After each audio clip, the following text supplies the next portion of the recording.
आशीष, तुम कब मेरी बात सुनोगे? आखिर मैं तुम्हारी पत्नी हूँ।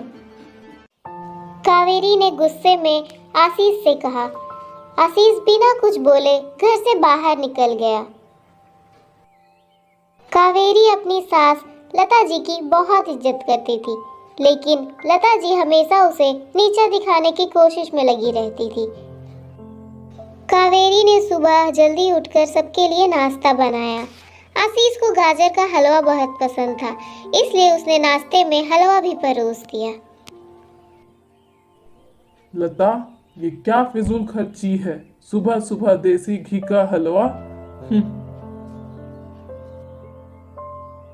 क्यों बहू, ये देसी घी क्या तेरे मायके से आया है जो सुबह सुबह देसी घी का हलवा परोस रही हो? माँ जी, वो इन्हें हलवा बहुत पसंद है, इसीलिए थोड़ा सा बनाया है। यह कहकर कावेरी आशीष की तरफ देख रही थी, शायद वो कुछ बोले। मैं सब जानती हूँ, मेरे बेटे का बहाना करके खुद खाने का मन होगा। आशीष चुपचाप देखता रहा। कावेरी की आंखों से आंसू छलक गया। इससे ज्यादा बुरा तब लगा जब आशीष बिना हलवा खाए ही ऑफिस के लिए चल दिए। कावेरी घर का काम समेटने में लग गई। इधर लता जी बाहर ड्राइंग रूम में बैठकर बड़बड़ा रही थी। काम करके कावेरी अपने कमरे में जाकर रोने लगी। कितने नाजों से पाला था उसे उसके पापा ने, उसे आज भी याद है। एक बार उसने गाजर का हलवा बनाने के लिए कहा था, लेकिन माँ ने सूजी का हलवा बना दिया था। पापा को जब यह पता लगा तो वे तुरंत बाजार गए। वहाँ से ढेर सारा गाजर का हलवा लाए थे और उस दिन बिना कहे 2-3 दिन गाजर का हलवा बनने लगा। आज उसे उसी गाजर के हलवे के लिए कितनी बातें सुनाई जा रही है।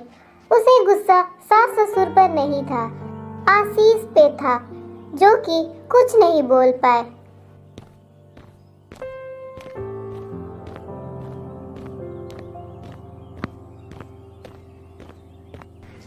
आशीष, तुमने कुछ कहा क्यों नहीं? बस इतना ही कह देते कि तुम्हें गाजर का हलवा बहुत पसंद है। देखो, इस घर में केवल माँ की पसंद का खाना बनता है। आगे से मेरी पसंद का कुछ मत बनाना। कावेरी ने आशीष से बात करनी बंद कर दी। इसी तरह कुछ दिन बीत गए।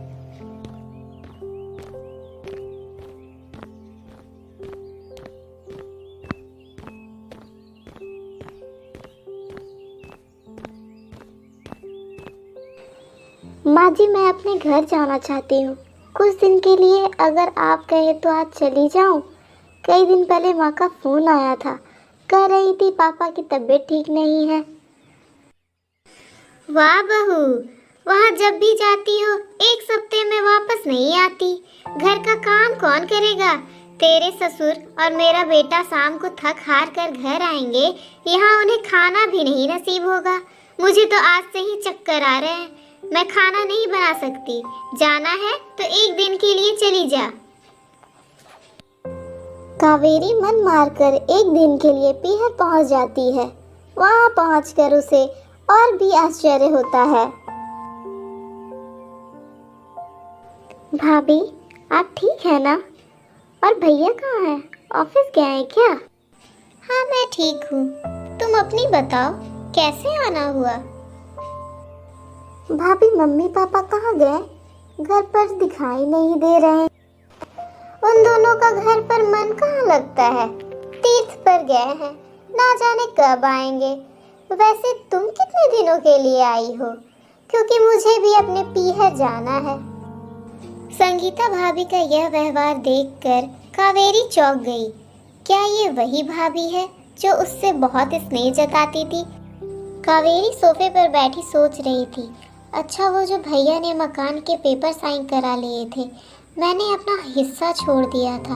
शायद उसी साइन के लिए मेरे से प्यार जताया जा रहा था। भाभी, मुझे कुछ काम याद आ गया, मैं फिर आऊंगी। अभी मैं चलती हूँ। कावेरी तेजी से घर के बाहर निकल गई। पीछे से गेट बंद होने की आवाज़ से वह समझ गई कि उसके जाने से भाभी को कोई खास फर्क नहीं पड़ा। भारी कदमों से चलते हुए वो मंदिर पहुंच गई।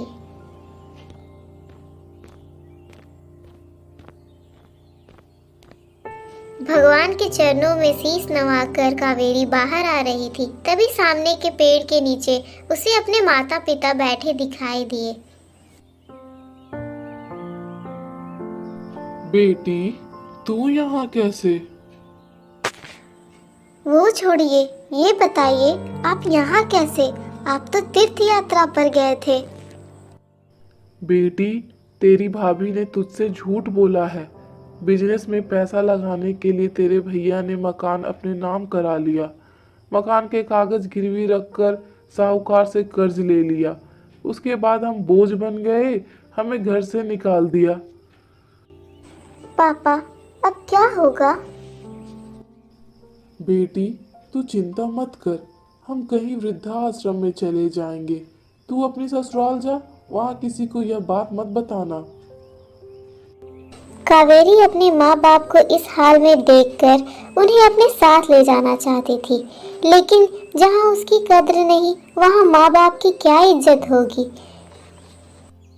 कावेरी को बहुत अफसोस हो रहा था। काश वो अपने माता पिता के लिए कुछ कर पाती।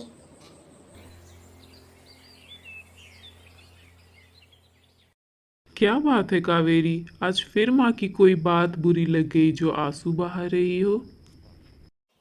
कावेरी अपने आप को रोक नहीं पाई और उसने रो रो कर सारी बात आशीष को बता दी। आशीष, क्या माँ पिताजी को यहाँ ले आए? वे इस उम्र में कहाँ जाएंगे? आशीष ने कोई जवाब नहीं दिया और करवट लेकर सो गए। इस बात से कावेरी को बहुत गुस्सा आया। रोते रोते कावेरी भी सो गई। 2-3 दिन बीत जाने पर उसकी चिंता बढ़ती जा रही थी।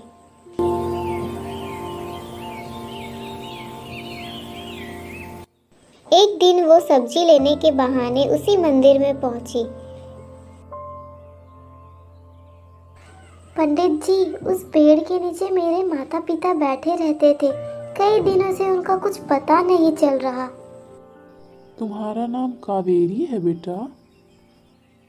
जी हाँ, पर आपको कैसे पता पंडित जी?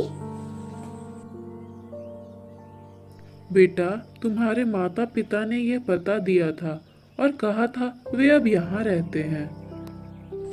कावेरी ने मंदिर के बाहर निकलकर ऑटो रिक्शा किया और उस पते पर पहुंच गई।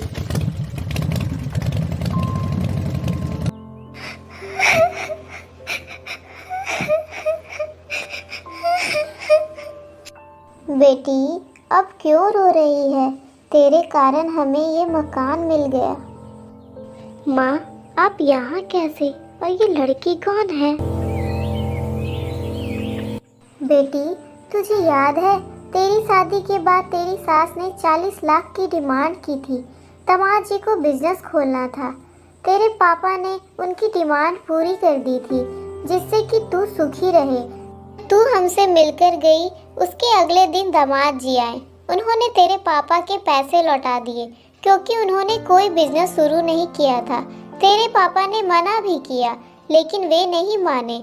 उसके बाद उन्होंने प्रॉपर्टी डीलर से मिलकर 2 दिन में ये मकान खरीद दिया और उन्होंने ये लड़की नौकरी पर रखवा दी, जो हमारी केयर करेगी। लेकिन माँ, उन्होंने तो मुझे कुछ भी नहीं बताया।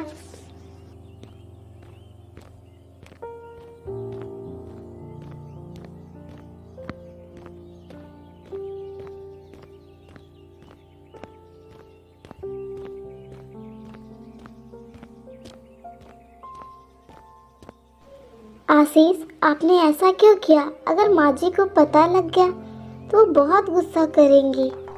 जैसे तुम्हारे लिए ये माता पिता हैं, वैसे ही मेरे लिए भी तो माता पिता हैं।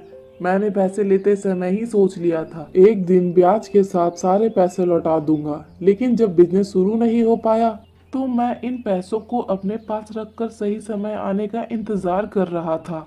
अगर मैं तुम्हारे माता पिता को अपने घर ले आता तो उनका आत्मसम्मान हर दिन उन्हें धिक्कारता।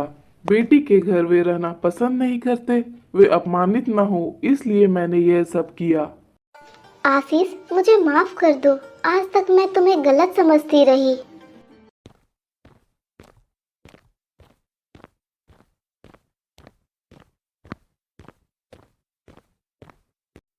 बेटी, वो पैसा हमने उधार लिया था, वह तुम्हारे पिता की अमानत थी।